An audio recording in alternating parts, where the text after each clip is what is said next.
everybody! Welcome back to my channel. If you don't know who I am, my name is Alice and I enjoy doing reviews. As I'm sure you can tell from the rest of my channel, I enjoy reviewing all sorts of different things from makeup to food, soda, advertisements, and today something a little bit different, a little bit out of my comfort zone, but we're going to give it a try.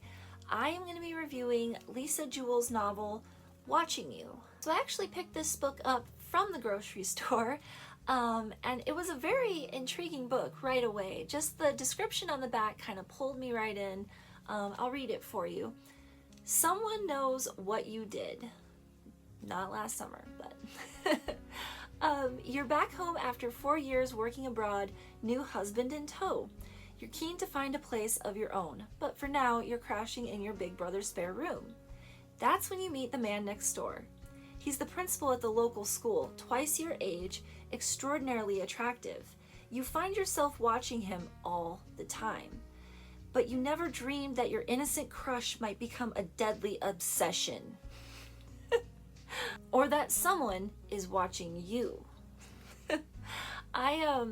I was immediately intrigued by the back cover of this book. Very apt description for what the book is actually about. It is actually a mystery, and it kind of pulls you in right away with just basically, in my opinion, the characters and their narrations of the story, which was mostly what I wanted to talk about today. I don't want to do any big spoilers for the book just in case you haven't read it, but I did want to talk about a few things with the characters that I thought were very interesting and unique, and just about the book as a whole. And yeah, so to start off, I kind of looked into it, and Lisa Jewell is a UK author. I believe it said she was born in London, so for all my American readers, there are a few words in here that kind of, you know, the places and the words are kind of more, you know, from that area. It's not exactly US English, so at a certain point she calls the principal the headmaster, and there were a few other different little sayings and things in there that I just kind of, it didn't click immediately for me what it was, but all in all, I would say this is a really easy book to read, easy book to get into, very accessible with shorter chapters that you can kind of, you know, use to pick up and put down the book as you need to, and very well thought out, complex characters that it didn't strike me right away that these characters were going to be as complex as they were. As you read further, it just, the story kind of unravels itself, you know, like an onion. It sort of reveals like the bigger plot in the whole tale, and I thought that was really cool the way that she managed to do that. It immediately immerses you in every character's story and their point of view, which to me was awesome because I really enjoyed it. The first character I want to mention is, she's kind of the hero of the story, if you will, sort of maybe the anti-hero. She is the woman that the book is kind of referring to, coming back from abroad, husband in tow, crashing at your brother's house. And that is, of course, Joey Mullen. We first meet Joey standing over her mother's grave and kind of speaking to her mother internally, reminiscing on the times past and how she misses her mother because her mother, it seems like, was kind of a rock, a stable foundation in her world. And since then, things have kind of, it appears, have kind of gone off the deep end a little bit, with marriage sort of being the newest anchor to try and keep her from, like, you know, swimming away all quick and into something else.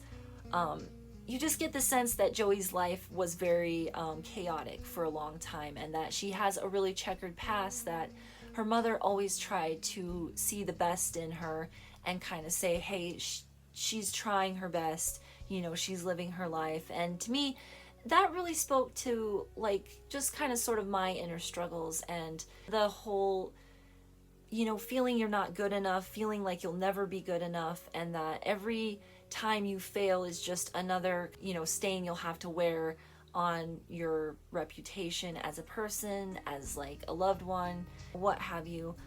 Very, very interesting and complex character. So one thing that is very kind of funny to me is the way that Joey is portrayed as having a fear of commitment, and we're talking a serious fear of commitment.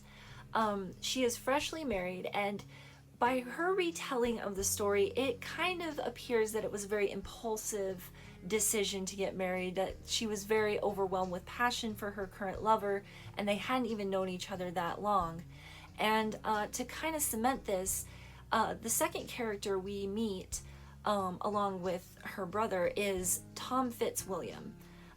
He is not what I would exactly call a main character, but he is mentioned so much in this book that he basically is a main character without having too many parts attributed to his narration.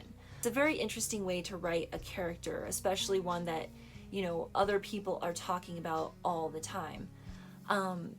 And yeah, the way she sees this man is, it's very interesting. It almost kind of feels like she's searching for something or anything to kind of take her mind off the fact that she's made a major commitment in a very short amount of time and now has reappeared to stay with family, and kind of feels like an outsider in the house that she's asked to stay in, which, by the way, is kind of, I guess, I don't know anything about the area that this was written about, but these houses are portrayed as something like mansions or like kind of bigger houses in the area, kind of that people look up and sort of idealize and whatnot in their minds oftentimes. And I feel that that is a kind of symbolic reflection on the characters that live in these houses.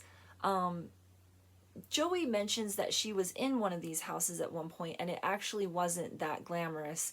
And we can kind of take that and say maybe that is true for other occupants of these houses, that they're not as glamorous as they appear on the surface or to people outside of the neighborhood, and kind of looking up and seeing them, because they do kind of mention that they're on a hill in the book. Joey Mullen is crashing with her brother and his wife, who has just become pregnant, and really is insistent that Joey stays with them for some reason. Both the brother and the sister-in-law, in her own way, though the sister-in-law is portrayed as a very cold character, very keeping to herself. One might also interpret it as shyness, though it's hard to say for sure. Now, Tom Fitzwilliams, the second almost quasi-main character, though kind of not, sort of is the man that everybody is talking about. It's interesting. It's not just Joey that he kind of has a hold over. It's sort of everybody in the book. Everybody but Jack, Joey's brother, who just kind of doesn't seem to care either way. But everybody kind of seems sort of very taken with Tom. And he has a very good reputation, it seems, on the surface, with him being the principal of the school. They bring him into these schools that aren't doing well, you know, academically. Maybe they're kind of falling apart, and I guess he sort of helps the school and helps kind of revamp things. And he comes off as a very good guy, but we, the majority of the time, kind of see him through other people's eyes. So it's difficult to tell if he really is who he appears to be. We don't get his story too often in this book.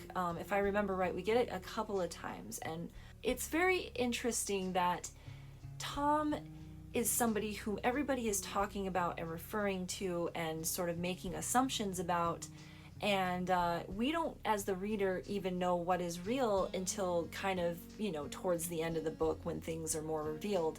And even then, they're not totally revealed because there's lingering questions about Tom. He appears on the surface very, very, you know, good and kind of squeaky clean, but he has a few behaviors that I think the author was kind of asking us as the reader to sort of question, which I think is very, you know, it's a very clever writing device. It's a very good one, because I think books that do that really engage the reader more and ask them, hey, what are your opinions and ideas on this?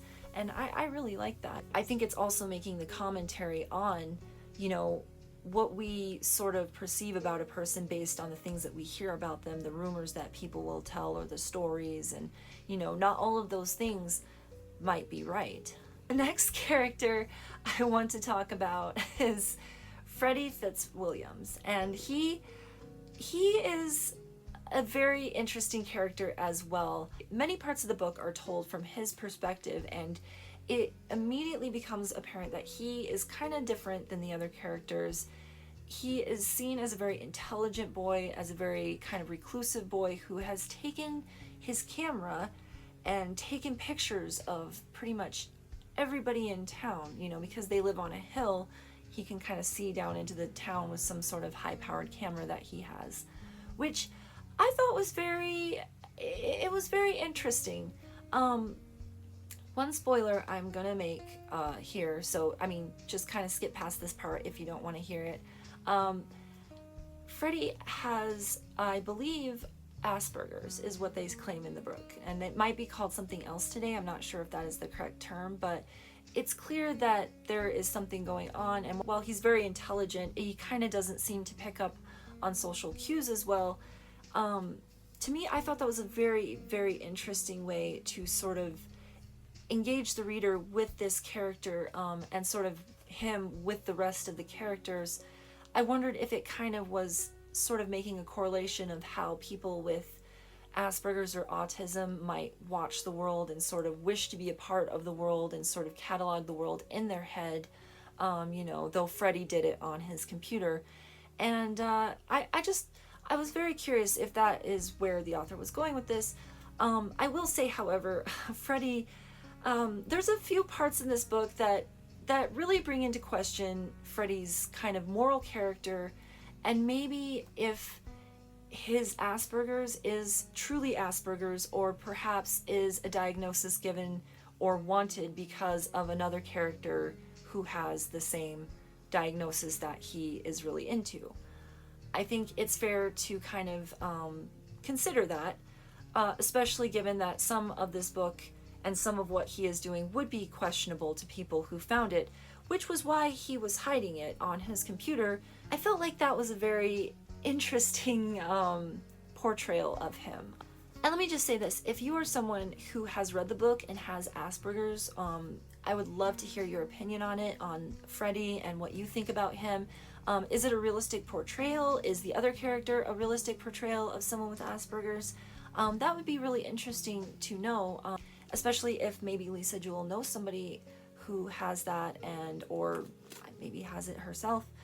I would be very curious to see and understand how you kind of read into the character and what they were doing. Like I said, there were a few questionable parts, but as a whole, I think Freddie, kind of like Joey, is a character with a good heart and a little bit of a broken past. One of the other main characters, well, there are kind of two main characters that I want to talk about, is Jenna and her mother.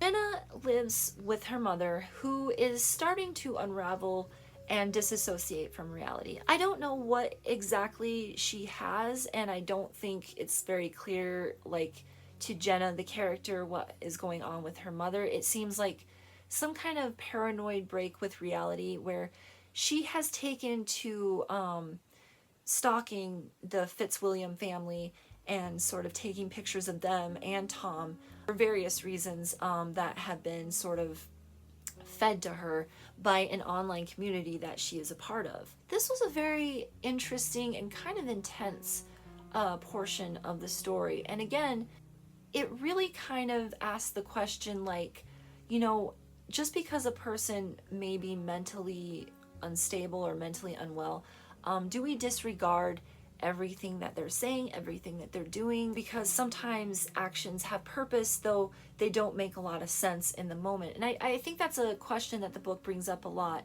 I think it's a very good question to ask ourselves as well. Very, very intriguing dynamic between Jenna and her mother. Jenna's very protective of her mother, as, you know, a child would be of a parent who is struggling with, you know, any sort of mental unwellness, or, you know, maybe an addiction.